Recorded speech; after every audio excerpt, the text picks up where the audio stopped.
Hello, good morning. कसे आहात? मस्त ना? मी पण छान आहे. अहो, आता पावसाळा चालू झालाय, त्यामुळे आपल्यातले बरेच लोकांना पावसाळ्यात वर्षा सहलीसाठी डोंगर दऱ्यात न जायची खूप इच्छा होतीये. आपण आपले मुलाबाळांना पण घेऊन जात असतो. का? निसर्ग जेवढं सुंदर आहे, निसर्ग आपल्याला हाक मारत असते. आपल्याला पावसात भिजायला आवडते, पावसात नाचायला आवडते. त्यामुळे आपल्यातले बरेच जणांना आता वर्षा सहलीचं आकर्षण वाटायला लागलेलं असणार. हे सहल आपली आनंदमय व्हावी म्हणून आपण तयारी काय करावी? पावसाळ्यात असलं तरी, आपण पावसात भिजायला जात असलो तरी सोबत रेनकोट, छत्री, शॉल, स्वेटर हे सगळं घ्यावं. कधी कधी छोटे मुलांना काय होते माहितीये का? भिजून आल्यावर खूप थंडी वाजते. अशा वेळी हे सगळ्याची गरज असते.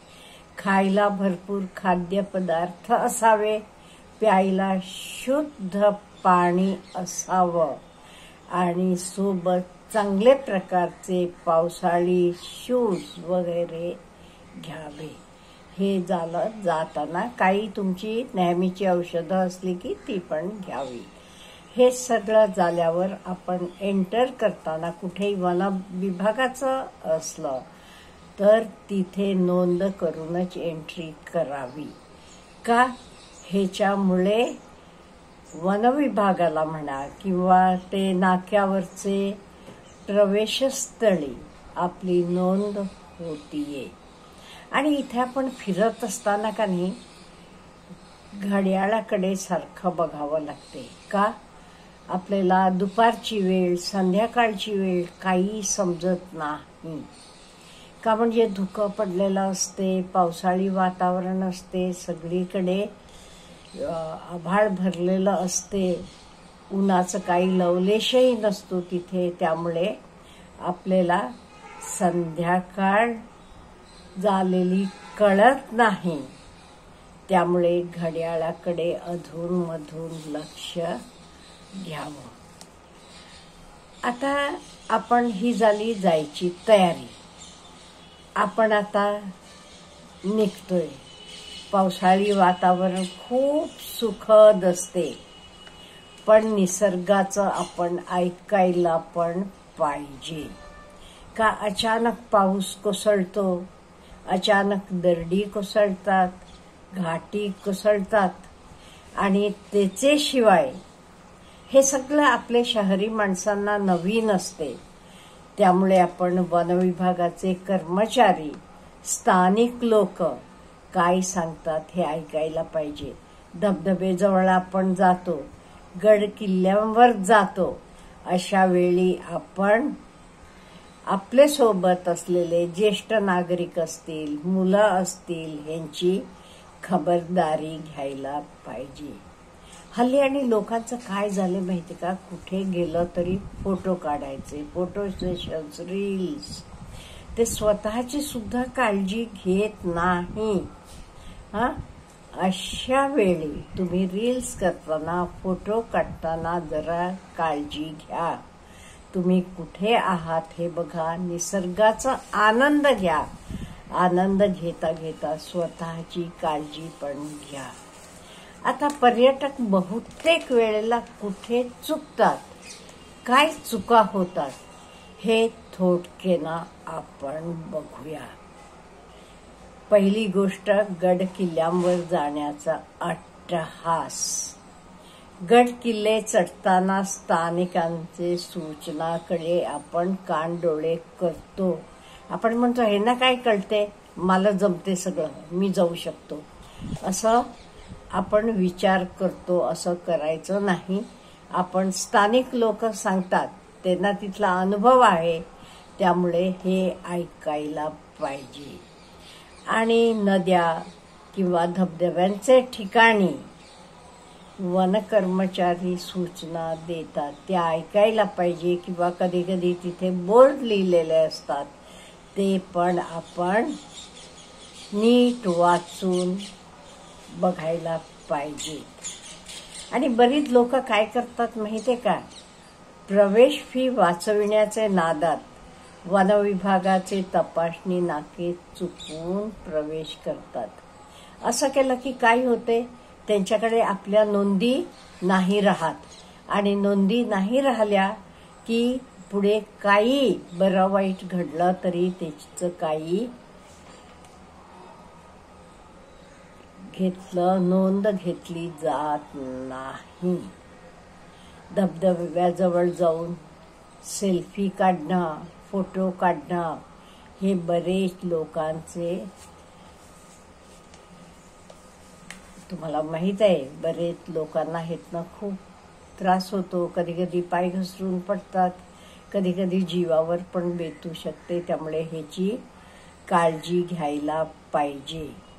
घाटमार्गात थांबून कुठले तरी एका, तिथे तुम्हाला माहित आहे व्ह्यू पॉइंट असतात, असल्या धोकादायक स्थिती असली तर तिथे बिलकुल फोटो सेशन करत बसू नका. खोलीचा अंदाज न घेता धबधब्याजवळ पाण्यात उतरू नका. हवामानाचा पूर्व अंदाज व माहिती जाणून घेऊनच बाहेर पडा. हवामान खात्यानं जाऊ नका म्हटलं असलं तर बिलकुल जाऊ नका.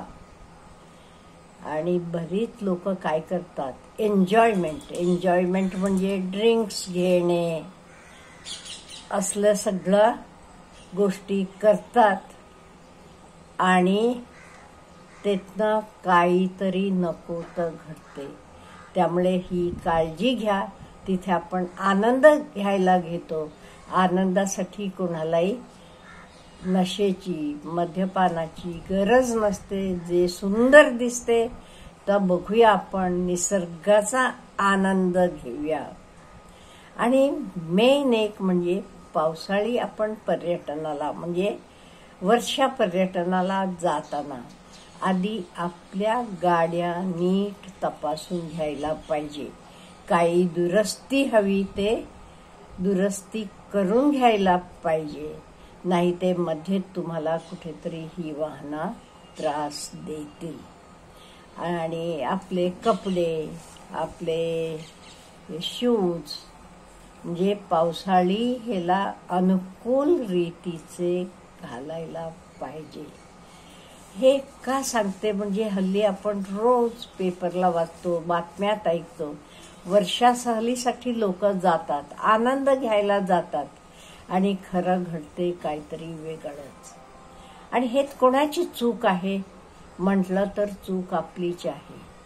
का, आपण काही गोष्टींकडे लक्ष देत नाही.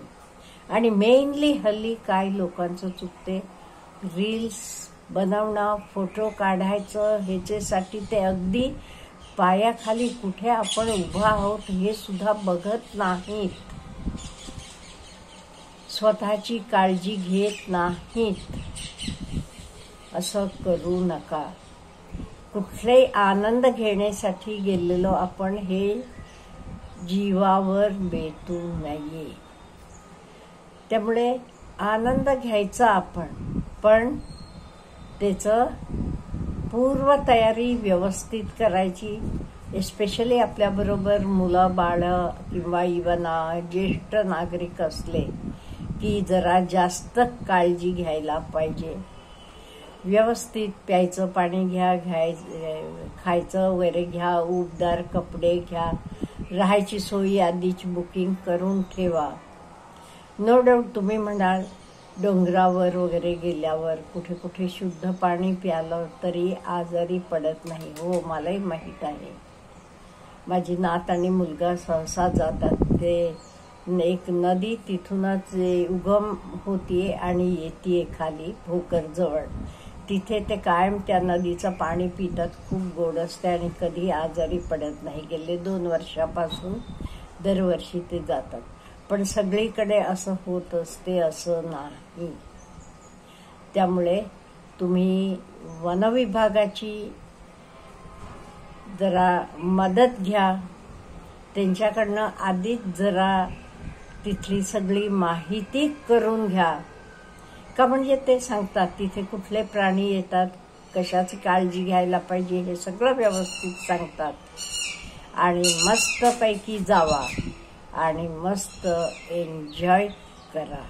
का म्हणजे हल्ली दिवस छान आहेत, पावसाळा आहे आणि सगळ्यांना निसर्ग आपल्याला बोलवतो. आणि सहलीसाठी जावा. Wish you all the best. पण मस्तपैकी एन्जॉय करा. स्वतःची काळजी घ्या, स्वतःबरोबर बाकीच्यांची काळजी घ्या आणि एस्पेशली निसर्गाची काळजी घ्या.